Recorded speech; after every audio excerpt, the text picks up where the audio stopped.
The lawsuit filed by the family of a Wichita teenager who died while in custody will move forward.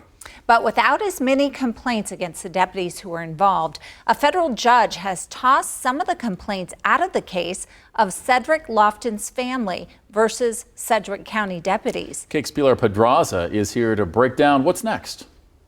Well, the stumbling blocks are ones we've heard before: qualified immunity in Kansas state law. You may remember it was September 3 years ago when Cedric Lofton died after he got into a fight with detention deputies at the Juvenile Intake and Assessment Center. They held him down on the ground on his stomach until he was unresponsive. An autopsy concluded his death was a homicide. When the DA said state law prevented him from filing charges, Lofton's brother sued the deputies. The deputies asked the judge to summarily dismiss all the complaints in the lawsuit. The judge dismissed 2 of them. In the filing, Judge Eric Melgren concluded the Lofton family didn't have enough evidence or supporting court cases to overcome qualified immunity. On the complaint, the deputies were deliberately indifferent to Lofton's serious medical needs.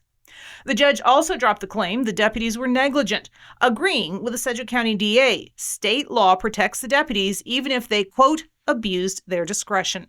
The rest of the lawsuit, though, moves forward, with Melgren saying there were serious questions of fact still to be figured out. For example, the filing says when Wichita police first dropped Lofton off, they told the detention deputies he showed signs of acute illness that appear to need immediate medical care and signs of intoxication with significant impairment.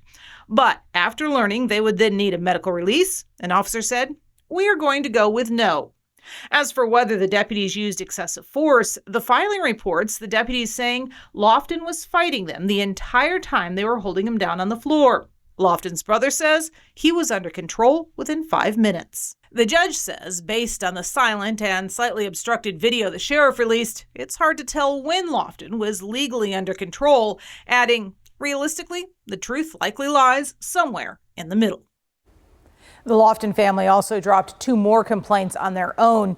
Now, we did reach out to the attorneys for both the detention deputies and Lofton's brother. We have not heard back from them at this time. Pilar Pedraza, KAKE News, on your side.